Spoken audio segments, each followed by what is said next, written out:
is Hugh King. I lived on Abraham's Landing Road, and I still live there. And today's show is about the other people who lived on that road, starting in 1865. So we have images of some of the homes that were here in 1913, and now we have images of the homes as they are today. So that's the story, and I'm sticking to it. Okay, hi, thanks for coming. Thanks for coming. Couple of things. This whole thing came about because of a woman named Barbara Kelsey. Not the Barbara Kelsey we know. There was a Barbara Kelsey who married Bobby Kelsey. She was from Springs. And when the Kelsey house was going to be sold, she went in there, went in the attic, and found a suitcase full of black and white pictures. Luckily, she gives them to Del Cullum. And he had that show up there in the carriage house behind Miss Amelia's. Yeah, you went to that. Well, that's where some of these pictures have come from. He also had overhead. So Barbara Kelsey gets him to Del Cullum. He does it. And then my friend Evan Thomas, I have to mention his name 3 times, okay? Evan then puts them on a a flash stick, okay? And he gets them over here, and he included the black and white pictures, the overheads, and then we went around the neighborhood and took pictures of what's there now. A lot of it, you're not going to be able to see all of it, but that's okay. And so that's how we get here. Now, when I was growing up, we called it Devon Road. If you look at some of the obituaries in the newspaper, it said so-and-so from Devon Road. Then they called it Abrams Landing Road. It's Abraham's Landing Road. That's the real name of it. Abraham Skellinger, I think. There's Abraham's Path. There's Skellinger Road. And these landings were quite common here in East Hampton. There's Abraham's Landing Road, and then there's Albert's Landing, okay? Then there's Fresh Pond Landing, then there's Barnes Landing, and then there's Fireplace Landing. And I think Abraham Skellinger he had a ship called the Endeavor, and I think he brought a lot of product in to East Hampton and probably went to that landing, okay? And remember the Amagansett windmill. Just remember that, okay? Okay. I think that's it. Oh, wait a minute. I have to thank Juliana now, of course, for putting this together, okay? I gave her the stick, so the slideshow is here. If you don't like it, it's her fault. Okay. All right, wait a minute. I'm going to turn on my laser pointer. Wasn't this also referred to as East Main Street? Yes. Thank you. Good point. Yes, in the old maps, it's called East Main Street. Thank you. I knew that. I was just seeing if you were paying attention, Shirley. Okay. Okay, hold it. Okay, wait a minute. I just got to make sure. Ooh, okay, I got the pointer. Okay, here we go. All right, now, this is where the Kelsey house was. Alice Kelsey, right? Right there, okay? And this is where this whole thing started. Now, when the Kelsey house got torn down, the planning department or somebody in the town told them, you can't build a regular house because there's a tree right here. And we want to save that tree. So they built the house. Where's this thing going? Built the house around the tree. Then they put the swimming pool in, they killed the tree. Yeah, so that's why there's no tree there, and that's why this house, we call this the Queen Mary, okay? Now, there is the Balance Bittner house that was up by the lumberyard, okay? There's the Charles Rush, Vivian Parsons house we'll be talking about, and there's my house. And then there's the garage that Lou Mayhall built. And then there's my grandfather's garden, okay? My grandfather was from Italy. My grandmother was from Ireland. Every year that he had a garden, my father would get Emil Gardell, remember, with Polly and Molly, and he would plow this. And my grandfather then would plant the garden. And then we had to avoid going back there because he'd want us to weed for him, okay? So then my poor mother and grandmother in August had to start canning, okay? They didn't can, they used those bell jars. You know those glass bell jars? We still have some of them. So they would can corn, string beans, tomatoes. So in February, you could have tomato sauce. You could have corn, okay? Next door is Jack Stella's garden, okay? Jack Stella, I don't know if he got a tractor to plow it, I'm not sure. But this is a deep down, the land goes straight down here if you go by there. And it saved us because Stella house is for sale, but the developers didn't want it because it's so low that the pyramid law wouldn't allow them to build a monstrosity.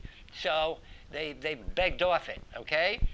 Now, across the street from my house is the baseball field where we play, but there's going to be a better picture of this. This is where Alice Kelsey's son, Bobby Kelsey, lived with Catherine. This is the Bank Americard, we call this, because look, they got a gatehouse, and it's 10 feet away is the house. There's supposed to be a garage in there, but I've never seen the car usually on the outside. How come it's not working? Okay. Okay, I think we'll go to the next one. All right, this is the Kelsey house, okay, that was there. They got torn down to build the Motel 6. But look at the flooding. This place was flooded all the time. And look, there's no other houses in the back, okay? No other houses back here. There are crops being grown back there. Okay, Julianne. Kelsey, do you mean Carlton Kelsey? Related to Carlton Kelsey. This is Vernon Kelsey, Alice Kelsey, Cora Kelsey, Sylvester Kelsey. They're all related to Carlton, but not yet. He's related. Carlton lives up, by the way, was born up the street from this house, but we'll get to that in a minute. Okay. All right, look at this. Look, it's flooded. What I can't find out is what are these three buildings up here? It looks like some kind of hotel, but I don't know. There's the back of the Kelsey house, okay? And that's the outbuildings. Look at this. It's flooded. This could be the Campion house across the street. I'm not sure. All right. Look at this. Haystacks. And there's the back of the Kelsey house.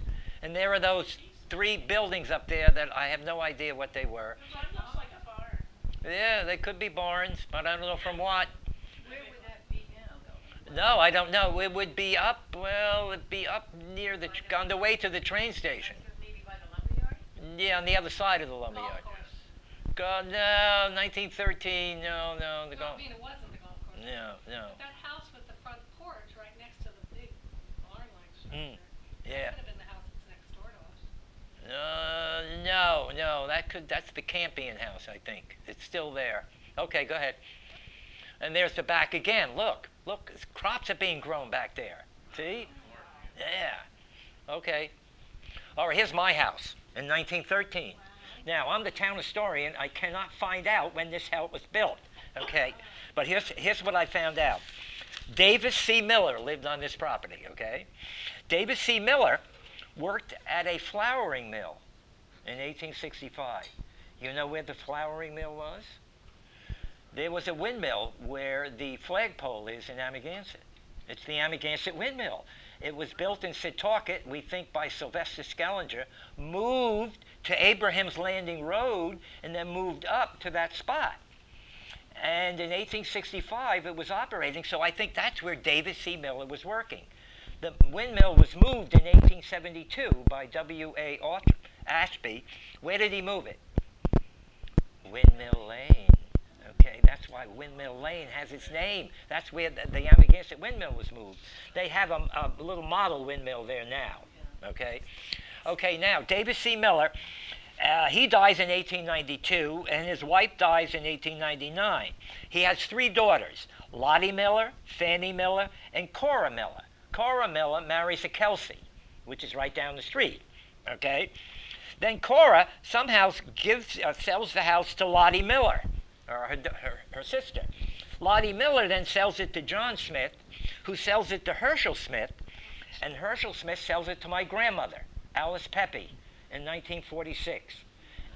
And she had to satisfy the $900 mortgage, and that was it. So that's kind of the history of this house as best I can do it. Okay, see, October 1913. Okay, no, go ahead. Okay, right back there, that's where Jack Whitmore lives. That's the Loper boarding house. And remember, the railroad stopped in Amagansett. If you go, you know where Vicky's Veggies is? If you go back behind there, the railroad tracks, there was a turnaround there. And the railroad stopped there before it reached Montauk. So where did the railroad workers stay when the railroad stopped? At the Loper boarding house. And that's right on the corner of Old Stone Highway. Yes, and Jack Whitmore lived there. Now, he kept the bones of that house, and then, of course, he added on to it. Now, this is up by the train station, okay? And you see this picture? Juliana wanted to know if I was in this picture. Thank you, Juliana. I was not in this picture. Okay, all right. Wait a minute, let's go back. Over here would be where the lumberyard. Come on, where are you? The lumberyard wasn't built till 1925, we think. Okay. Some of those sleds are for sale in the barn at LBIS. Is that what? Some of those sleds, those flexible flyers. Oh, yeah. All right, this is Sylvester Kelsey, behind the Kelsey house. Who was Sylvester Kelsey? He worked for the sheriff's department, okay?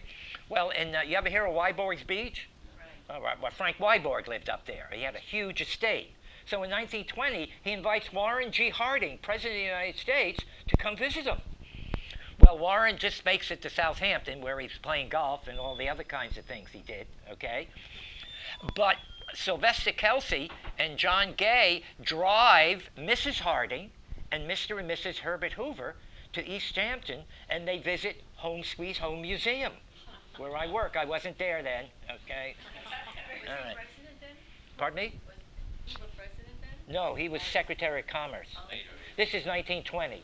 1920. So Mrs. Harding and Mr. and Mrs. Herbert Hoover visit Home Sweet Home. They love a cup and saucer that the two owners have, Gustav and Hannah Butte. There wasn't a museum then. There was a house, and these two people were living there. So they give Mrs. Harding this cup and saucer. So when I get to Home Sweet Home, I see this letter from the White House. What's the word? Asking Mr. and Mrs. Butte to come visit the White House. Well, Harding ruins it. He goes out west and dies. So they never got to go there. So that's Sylvester Kelsey. Okay. And that's the back of the Kelsey house again. We can keep going. All right, now this is what the Kelsey house looked like when we were growing up, okay? Now, we got to remember, you know who lived across the street from Alice Kelsey? Julia Loper. Now, just remember this, okay? Now, Alice Kelsey was from Scotland. Did you know that? I didn't know that either until I started looking. She was married to Vern Kelsey, who was a butcher over at Bohacs, and they had to send, one of their children was Bobby Kelsey, who lived next door with his wife, Catherine, okay? You didn't mess with Alice Kelsey, okay? You know where La Coach is, the restaurant in Amagansett, Coach? Well, it was called Mike's Diner. It was also called Maggot Mike's, right? Well, he was such an awful character that he'd show up at the Amagansett school board meetings and complain about the high prices, the high taxes. He called Harrison Snyder a crook, okay? Well, what did Alice do? She called the police and had him evicted from the meeting. Yes. Now remember her now when we get to Julia Loper, okay? Okay. All right, there's my house again. Do you remember this picture? Okay, I'm just saying if you're paying attention. Let's keep going. Okay, now, here's the Amagansett train station. This is the first one. This one burned down. And why I think that is the station master was Ira Baker. He lived in Hampton Bays. So when the first one burned down, he said he wasn't going to come back here until they put an apartment on the second floor. And they did that.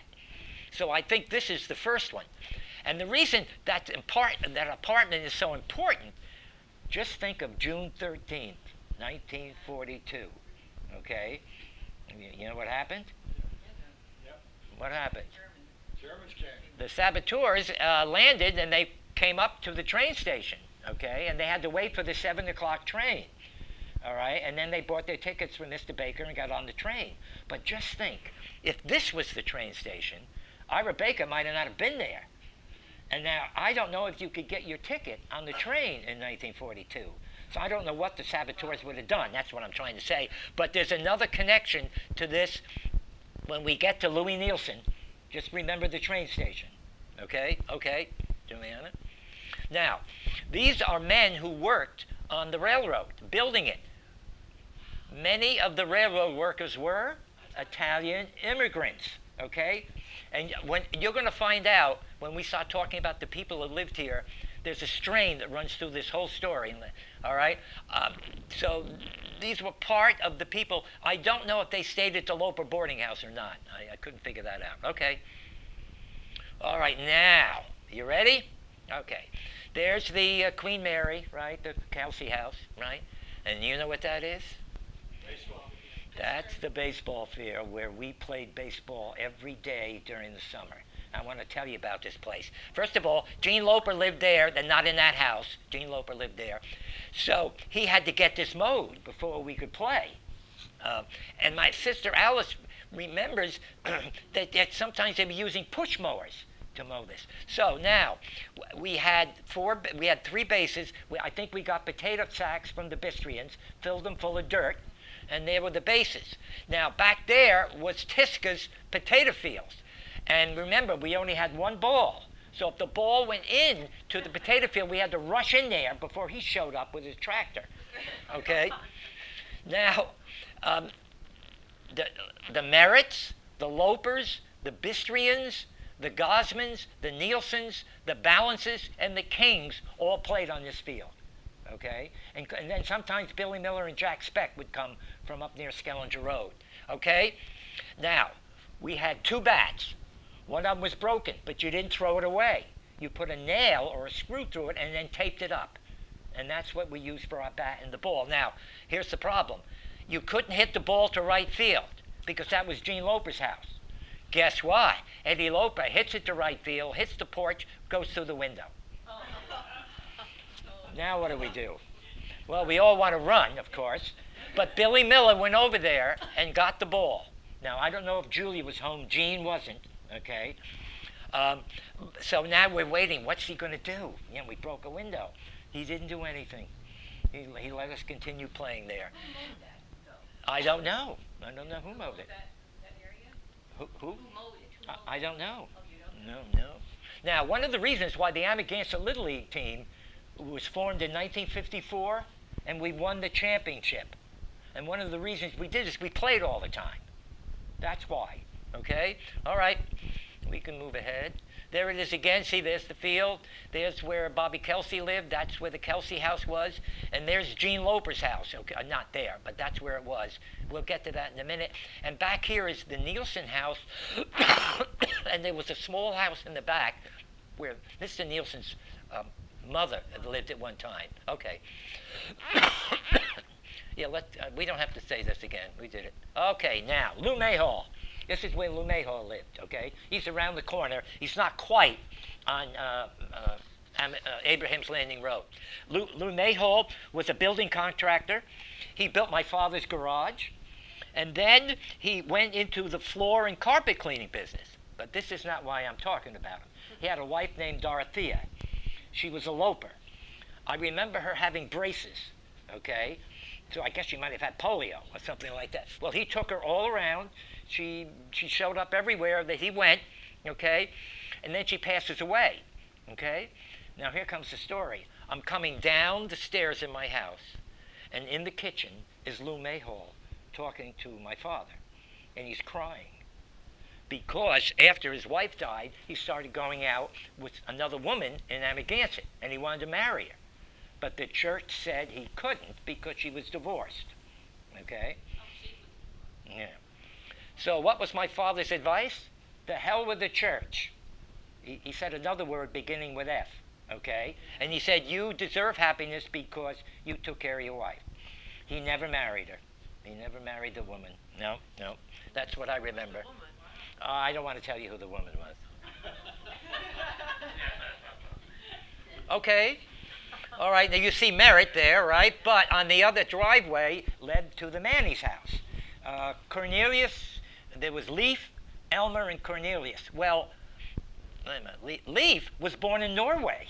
I didn't know that. He came from Norway. Lars' father, right? Pardon? Lars. What is it? Lars' father. Lawrence? Oh, yeah, I didn't know. Lars. Oh, yeah, Lars. Okay, yeah. It's like Leif Erikson. Yeah. And the only one I remember is Elmer, who used to mow lawns with Jesse. Right. He mowed the lawns when we'll get to Jesse in a minute. But now you see the Merritts, okay? And Duke Merritt came from Virginia. He married a Loper. So you got Dorothea, who was a Loper. Now you've got Duke, whose name was Delphin, but he went by Duke. And he was retired from the Navy. And now here today is Sue Merritt, whose father was Donald Merritt. Sam. See, I was close. Okay. And what did he do? Fisherman. He was a fisherman. Okay. So the Merritts lived here. Okay. I never saw Mrs. Merritt. Of course, I never saw. Yeah, yeah. But as Shirley pointed out, a lot of these women didn't drive. No, but she used to go to the grocery store Yeah. and walk up to the post. Yeah. Well, I never saw her. I told Shirley I never saw your mother either. No, my mom, no. Yeah. Okay. I saw Duke Merritt walk by. Okay. Now let's go to the next one.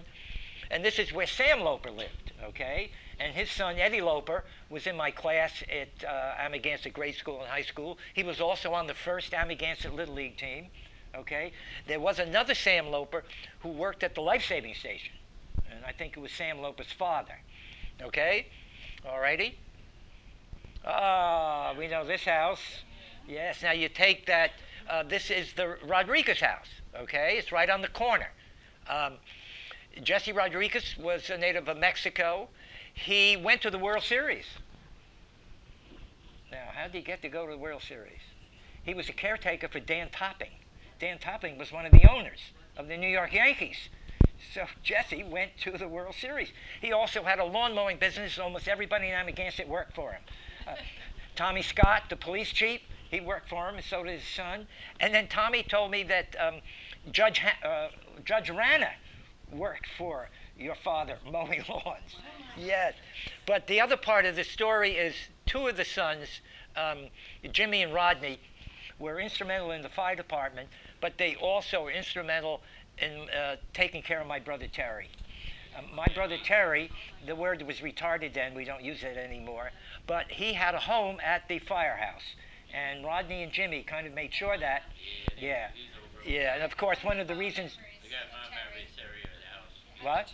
We remember as a child a lot. Yeah. Very fond memories. Yeah, yeah. They were, well, it shows you what a small community can do to help parents take care of a child. And of course one of the reasons why Terry liked to go up there was drink beer, of course, yes. Now, my sister, oh wait a minute, my mother and Mag Rodriguez started a house cleaning business. $5 an hour, I think they got. And then my sister Luann remembers sitting on the porch waiting for the bus to come to pick you up. They sat on the Rodriguez porch. Yeah, yeah. Okay, all right. That's the baseball field that it looks like now. Pat filled that in, so it's kind of even now. But we don't have to go Did he there. have his daughter's wedding there? Yes, he did. There's a big electricity thing. Raised it up. Yeah, he raised it up, yeah. And he invited my mother. Every time they had a wedding, he always invited my mother. All right, this is where Gene Loper lived, okay? Not in this house. Here's what happens. See, when I tell you about my sisters, you'll see. When the final, either Gene or Julia both die, and now what's going to happen to the original Loper house? Well, John Loper, the grandson, wanted to buy it, and he was a builder. But he and his father, Buzzy, couldn't work out any price. So this other guy buys it. There's a hole in the roof. He puts a tarp in the roof, and he's getting ready to do something, and his wife dies. Yeah, I don't know who it was, but his wife died. So John Hummel's son comes in, and he puts this up, okay? Now, Gene Loper lived here. He had a auto supply business, and if you went to that barn in the back, you could get anything for your car, okay? Now, here's another classic. He was called Cannonball. Now, the Cannonball was a train, high-speed train that came out from the city, fast. The last thing Gene Loper was fast. So it's one of those nicknames that have nothing to do with the person. You know. Oh, yes, he was grouchy. But you know who else lived here? Julia Loper. Are you ready? Julia Loper and Florence McGurk were the last two operators to work at the telephone exchange. Where was it? Huh?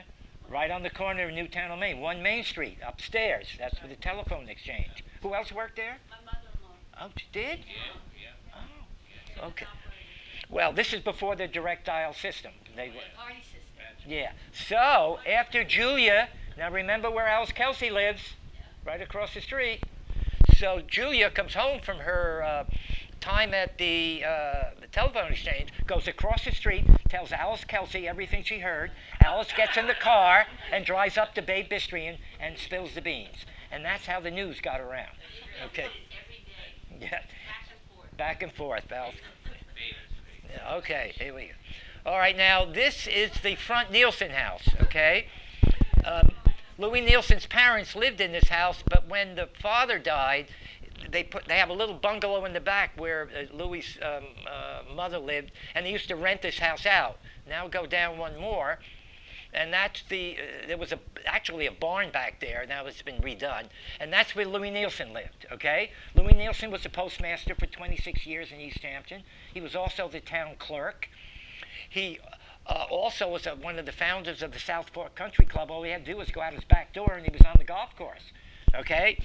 Now, what happened to Louis is that in 1942, he's going to deliver the mail up to the train station. So he goes up there on June 13th, 1942, goes into the train station and sees these wet clothes on the floor under the bench. So he picks them up and gives them to Ira Baker. He thinks they were the clothes of the saboteurs. That's what he thinks. And his son, Donald Nielsen, was on the first Amagansett Little League team, and his wife, Mary, worked at the post office, too. But here's one of my favorite stories. It's 1955. It's time for the World Series. So this guy comes in to Louis Nielsen and said, Louis, can you get me some tickets to the World Series? Well, somehow Louis had a connection. So he got this guy 2 tickets. So the guy comes in, and Louis goes, that's $30. Oh, you mean I have to pay for him? He didn't want them. Guess who the next person who walked in was? My father. He bought the tickets, and I went to the first game of the 1955 World Series, where one of the most famous plays in World Series history happened. Jackie Robinson stole home. Oh, wow. Yeah, we were there. Now, I had to do my homework on the way in, so I had it for the next day. Harry Fair, some of you remember, made sure that I had my homework done. Yeah, thank you, Harry. Okay, and now we come to the the Gosman house, where the couple sitting in the front happened to live. Now, the front of the house, the Gosman house, looked pretty much like it did when we were growing up. Bob Gosman, let me do Bob Gosman now, okay? Hold it. Okay, Bob Gosman, he ran the general store at Promised Land. He was a WPA salesman. He worked at Lester Motors, and his first wife died. Then he got lucky because he married Mary Harrington, who became the famous Mary Gosman. And they built just this little shack down at Montauk. That's where she started, with that little restaurant. It was very tiny. Then they kept building up and building up and building up. And of course, Mary Gosman now became the impetus behind that restaurant. And all the kids worked there. Emmett, John, Billy, Dickie, and Sandy. How many children? 5? 5, I think. Yeah. And one, Roberta. Oh, and Roberta, who then took it over and kicked butt down there. She was the driving force around there. So my father told me this story. So my father did some of the plumbing work down at the first Gosman's restaurant. And then Bob Gosman said, Huey, I don't have enough money to pay you. This is one of my father's first jobs. He would have been out of business immediately. So he goes to Mert Tyndall at the Bridgehampton Bank, tells him this story, and this is what Mert Tyndall says. All right, Huey, we'll lend Bob Gosman the money to pay you, and then he'll pay us back. And that's how my father got saved. I would have been gone. Now, Mary Gosman, of course, was the first woman to be the Grand Marshal of the St. Patrick's Day. Over 500 students from Ireland a year would come over here to work. They had a real pipeline. And I think that's it. So there's the Gosman house. Now, remember, the Gosman started in Amagansett. Then they finally got tired of going back and forth, and then they moved to Montauk. You know what's interesting? Go ahead. I heard that it was a boarding house like the Loper House, and and before the railroad was extended out to Montauk, the railroad men would go into the boarding houses. It was also somewhat of a house of real repute. So the railroad men would go and stay in the house and enjoy themselves, and then go back to their wives the next Carlton day. used to tell. Where did you hear that story? Carl Kelsey. Oh, he's not here now, is he? I'm not going to tell the Gosmans you said that. Okay. I know, but the house next door, didn't That was Gosman owned that house? Yeah, that thing. That might have been a boarding house. That was a boarding house. There was an apartment above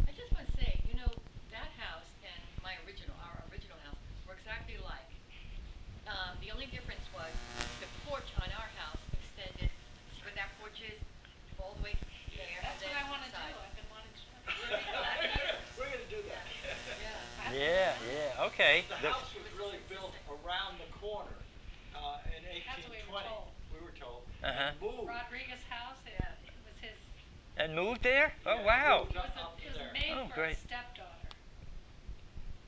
Whoever lived in the corner house, the Rodriguez house, had a stepdaughter, like the wife had a daughter when she married, and they built the house, and then the stepdaughter decided she didn't want to live quite so close to her family, and they moved down. Oh. I think the house next door that got torn down, that big White House, might have been a boarding house. Yeah. That was the White House I was talking about. When you looked at the barn, it looked like a White House with yeah. a board. Oh, all right. Good. Okay, we done with the Gosmans? Okay. There's Mrs. Jolly's house. She was not jolly. Okay. But my sister Luann remembers going there to get candy at Halloween. But well, the only thing I know about Mrs. Jolly, she yelled at us when we walked by there. So, but that house pretty much looks the same, right? When we were growing up. Okay. There's Jack Whitmore's house now, which was the Loper boarding house. Remember I told you when you see all the sleigh riding and that big white house in the background? Now, he kept the bones of that house pretty much in the front. All right, we can go across. Did you know what Blanche was Smith that lived there? Blanche Smith. No. The woman near the railroad The track? house you just Before, pointed back. before Springs Fireplace? Mm-hmm. Fireplace track? Oh, No, Old no. Stone Highway. No, no. Old Stone The Highway. one Yeah. just- What was her name who lived there? Blanche Smith. Okay, no. She was a very strange lady. Oh, really? We were afraid of her. Oh. We thought she was a witch. Maybe she was afraid of you, Shirley. Maybe. I know, I don't remember anybody in that house. You don't remember? No. She used to take her tea bags and put them out in the sun and dry them out and use them again. She put them on the lawn, like. Wow, that's great. Wow, you're getting that, Frank? Okay, all right. All right, now, when we were growing up, hold it. The lumberyard ended the lumberyard right there. That was it. Harry Decco's house was here. Elmer Daniels was back there, and the Balance house was over here. The Balance Bittner house. So the Elmer Daniels is back there. Yeah, I think the lumberyard was built by 1925 by Frank Parsons, and then his son Vivian wound up with it. There was a Coke machine out front. Okay, for a nickel, you got a bottle of Coke. You got a bottle, and inside there was this candy, and there were squirrels in there. There were those hard brown candies that we got. Yeah. There were gas tanks? Yeah, you're right. That's right. Oh, I forgot about that. Okay. Okay, this is the Trelevin house. This is also the house where Carlton Kelsey was born. Okay. Harry Trelevin was an ad guy. He worked for the Nixon administration. Okay. Whose hat is this? Carlton Kelsey's hat. Okay. I always wear Carlton's hat when I do a lecture. Yes, absolutely. He was born in this house. But that's not... This was the oldest house in Amagansett, I don't know. Everybody's house is the oldest. That's part of the problem. This was a sea captain named Barnes' house, okay? So now, but here's the story about this house. This house pretty much looks the same it was, right, when we were growing up. Have the porch. Didn't have the porch, of course? Yeah.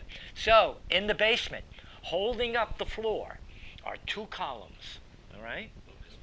Okay? Now, Richard Barons, the director of the East Hampton Historical Society, and the great Bob Hefner, go down there and find out they are Domini columns. They were used to build Clinton Academy in 1784. And there they are. Who's supporting Clinton Academy now? What do you mean? Well, they have new posts. They got some new ones, okay? They were on the porch, really. They were out around the porch, these columns, okay? So they find them. My good. Now, the woman who owned them was not an easy one, okay? They had to push and shove, and they got them. Got them out of there and replaced them with some other columns to shore the floor up. And they take them to the East Hampton Historical Society, right? Storage area. Richard Barons leaves. A new director comes in and throws them out. Oh my God. Threw them out. Okay, we lost those two Domini columns. I mean, from 1784. Okay. This is the Motel 6 where Alice Kelsey used to live. Okay, that's just the front of it. Okay. Now there is the Bittner Balance house without that big porch, I think, on the front. Now, I come to find out. Our aunt and grandmother lived. Who? That's where our grandmother lived. Really? Yeah. Yeah, on the top Mildred floor. Balance was our aunt. Oh, I didn't know that. The upstairs was an apartment. And Oh. that's where our grandmother lived. Now, Okay. was it always shaped coming out to the? No. No. It's It's been jerry rigged around, yeah. But when they expanded the lumberyard, this house was put up for auction, and nobody wanted it. Somebody eventually bought it and put it on that little piece of property right next to the Rush House and the Parsons. I don't know how they were able. It wasn't any wider than this board. That piece of property. They turned it around. Yeah. So that's the Bittner Balance house, okay. Richard Balance was one of the kids who played across the street when we played baseball. Julie, Yeah. there was the house behind my aunt's house. Do you remember that? Who's your aunt? Mildred Balance? There's a house behind Mildred Balance. Was that Elmer Daniels? Well, I don't know. Yeah, he lived over Maybe there. Noah came in, but the Fernandezes were renting it. No, I when don't. I was growing up. Really? Yeah. No, I don't know that one. That's why you're here, Alicia. See? Thank you. No, good. That's what we need. All right, now this is Charles Rush. He was the first person to live here. Charlie Rush was a builder, of course, but he was also. Wait a minute now. Let me get Charlie Rush. He worked for the town. He was a justice of the peace. Now, years ago, the town board was made up of a supervisor and the 4 justices of the peace. That was the town board years ago. It wasn't until Eddie Ecker was elected councilman in 1965 that they started weaning out the town justices. Okay? Now, he moved. I don't have him. Where is he? Charles. All right. He built the firehouse, the present firehouse in 1943. That was Charlie Rush. Justice of the Peace. Now, Mrs. Rush lived next door, and my sister Alice is going to tell you about her. Okay? He was also on the school board, Charlie Rush. Then, somehow, they leave, and they build a house up on Town Lane. And then Vivian Parsons shows up. Now, Vivian Parsons owned the lumberyard. Okay? And he was he was also 24 years the fire chief of the Amagansett Fire Department. All right? And he was also a photographer. So many of the pictures of us growing up were taken by Vivian Parsons, because I was like, my parents had a camera, to take pictures. Okay, all righty? All right, now there's my house now, okay? Now, I'm living there because of my sisters, okay? I'm going to tell this story, and it's going to be on record, Alice and Luann, who are going to get this tape. So, you know what happens out here when the parents die and now the house is empty, all the children are away, right? So what are they going to do? Sell the house. Suppose one of the siblings is still here. Can they afford to buy the other ones out? No. And they get sold. My sisters didn't do that. They let me sell my house in Springs, give them the money, and let me move into this house with Loretta. And the house in Springs was not worth, this house is worth much more than the house in Springs. Yeah. The porch then was added on later. My father put that siding on because he was afraid that he's going to have to repair the shingles every year, And don't forget, my grandparents lived with us our whole lives, okay? So far, we have, the Mannies came from Norway. The Rodriguezes came from Mexico. I didn't tell you that Louis Nielsen's mother was Swedish. The Gosmans were Irish. Mrs. Gosman was Irish, okay? And Harry Deco, who lived up near I didn't tell you about him. He lived up near the lumberyard, and his house was taken away. He was from Poland, I found out. And he retired from the railroad. And his wife, May Deco, She had that wonderful little. that wonderful, if you go down that big stretch, and you get to this place called La Pizza or something. It was George's Inn, Millie's Inn. Then there's Goldberg's, that little place. That was where she had her store, where she sold clam pies, just delicious, delicious stuff. And no fire department meeting ended until May Deco's pies showed up at the firehouse, because she was right around the corner. She lived right there. Yeah. Hugh, Yes. wasn't there a house behind the Rush house? Like, isn't there a flag lot down there? No, there's a storage area back there. Storage area back So there. there's no flag lots on Abrams Landing, Well, behind us, it's all acres owned by the Bistrians. All that. That's where Pete Bistrian has his potato field. Okay. Now, let me read what Alice wrote. Okay. My two sisters. I asked them to write something. Okay. On the right after crossing the railroad tracks, the Amagansett lumberyard. In front was a Coca-Cola machine. Okay, which dispensed glass bottles. I don't know how much it cost. Inside, one could buy cigarettes and penny candy. I like walking to the lumberyard to buy cigarettes for my grandfather, 25 cents a pack, because I could buy candy like Mary Jane's, those dark little candies, right? The owner knew me, and they knew the cigarettes were my grandfather, so they let her buy them. May Deco lived near the lumberyard. Alice Kelsey and her family owned several parcels of land along Devon Road. When her son Bobby married, he and his wife lived in the cottage on the Kelsey land. Okay? I adored his wife, Catherine. She was young and pretty, and she took time to visit with me when I'd show up at her doorstep. One day I walked down the road to see Catherine, but didn't tell anyone where I was going. I'm sure I was around 8 years old at the time. My mother and father were looking up down Devon Road, that's what we're calling it, looking for me. I don't know how long the went on, but it was a lovely visit. But my true idol was Mrs. Rush, our next door neighbor. Okay, her son was older and lived on his own, so she always had time to visit with me. I have fond memories as I turn the page, of sitting in her kitchen while she ironed and sang songs to me. She kept chewing gum in the kitchen drawer and always gave me a piece when I visited. One day when she wasn't home, I entered her house and helped myself to gum. No one locked their doors back in the 50s in our small hamlet. Well, Mrs. Rush must have kept a count of her sticks of gum because she told my mother what I had done. I guess I was the only person she shared her gum with, so obviously she knew it was me. She wasn't angry, but felt my mother should know, and rightfully so. I wasn't in trouble, but I did learn a lesson that day. How about that, huh? She had a real southern accent. Yes, Right. she did, yeah. And you know, we used to, the kids in the neighborhood used to go down Blueberry Hill, Devon Road, and pick blueberries and sell them to her for her. Where did you pick them? We used to call it Blueberry Hill, like past the Vistrians on Abrams Landing. Okay. Oh. So we would sell them to Mrs. Deco and Mrs. Rush. Oh, you sold them. Oh, yeah, Made 25 money? cents. Wow, Yeah. entrepreneurs. My sister Luann writes, when I was little, we played outside with the neighborhood kids, Rodriguez, Stella, Bistrian, and Kelsey families. We played till it was dark. We took a flashlight to walk home. If it was time to go home, my father would whistle.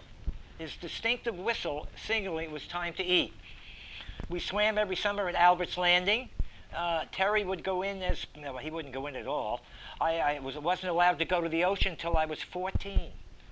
I had to know what to do if I ever caught in a riptide. We rode our bikes to places. My first job was at Fromm's restaurant. Remember Fromm's? Yeah, Fromm. Working for those two guys, so it was another story. All right, let's leave my house. And there is his garden. That's where his garden was, right? There were a lot of flowers, though. Yes, sunflowers, right? I remember the sunflowers. Okay, we can keep going. That's the potato barn. Pete Bistrian's still there. Pete Bistrian started out as a potato farmer, and he did the 30 acres behind our house with potatoes, okay? That's Barry Bistrian's house, okay, where he lived. Barry was on the first Amagansett Little League team, but you know what he did? When Loretta and I moved there, somebody built these, all that land behind us, built these mounds, and these kids were on dirt bikes, you know, up and down, up and down. You could hear them all the way over at the golf course. So I told Barry. Barry went up, leveled them. And that was the end of the dirt bikes. That was the end of the dirt bike. Thank you, Barry. Okay. Now that's where Pat Bistrian lived, okay? Do you know that on Abrams Landing Road, the two fastest times running the 100-yard dash were people on this road? He broke the record, but the record was Pat Bistrian. Yes, 10.3. That's how. Now, when I say he ran on track, remember there was no track. We ran on Herrick Park. That was the track. And if you really wanted a good traction, you ran in your socks, okay? That's how you ran. So Pat was 10.3, and who broke it was Bobby Kelsey's son, Bobby Kelsey. That's right. Yes, and so the two fastest times were on this street. Okay. All right, this is where Pete Bistrian's house was. You know, it's gone, right? But we wanted to show you. Look at the view. Now, here's what Pete Bistrian's parents were from Romania. Okay? Jack Stella was Italian. Remember, my grandfather was Italian, my grandmother was Irish. There's like 6 or 7 different nationalities on this street, which I never realized growing up. Okay, so Pete Bistrian, you all know him, of course, as a potato farmer, but I didn't realize this. During World War II, after World War II, he was hired to remove the huge guns at Camp Hero in Montauk. There were 2 guns facing out down at camp. He took them out. I didn't know that. And then, in 1949, they replaced the Amagansett flagpole. The original Amagansett flagpole was put up in 1913, and it was a ship, the Bessie Beach, the mast from it. And in 1949, they had to replace it. Pete Bistrian removed the old flagpole and took it away. But here's what else he did, okay? There was no Little League in Amagansett in the 1950s. But there was this, there was a minor league ball up at Herrick Park. So he took his truck, his potato truck, a small potato truck, put all his kids in it, and drove us up to Herrick Park so we could play. And he did that several times. And that, I think, was the impetus for the Amagansett Fire Department to sponsor the Amagansett Little League team when they saw how many kids really wanted to play. And that was Pete. All right? Yeah. Was Pete, was father of Barry? Yeah. His real name was Pat. His real name was Pat. That's why we have Pat Bistrian Jr., which is Pat, and then Pat Bistrian the third or the fourth or whatever they are. But everybody called him Pete. Yeah. Pete's dad died. Yeah, His yeah, dad, yeah. before the house. Yeah, they put that. But look, is there one more picture? Yeah, look at you could see the ocean from up there.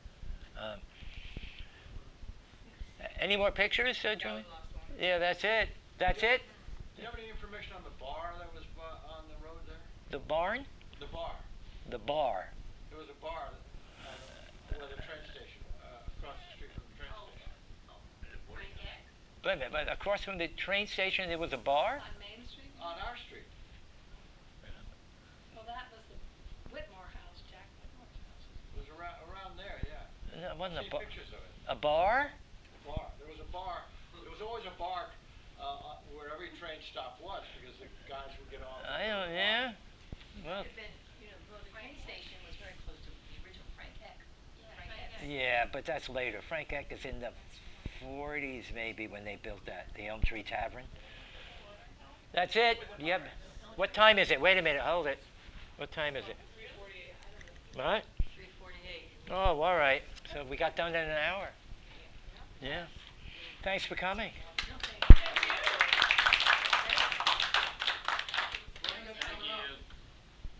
What? Are you going to be doing another talk in the next couple of months? A what? Another talk. Are you doing Another talk in another couple of months? Yes, I'm doing the group of people are doing a talk at East Hampton Library on March 27th.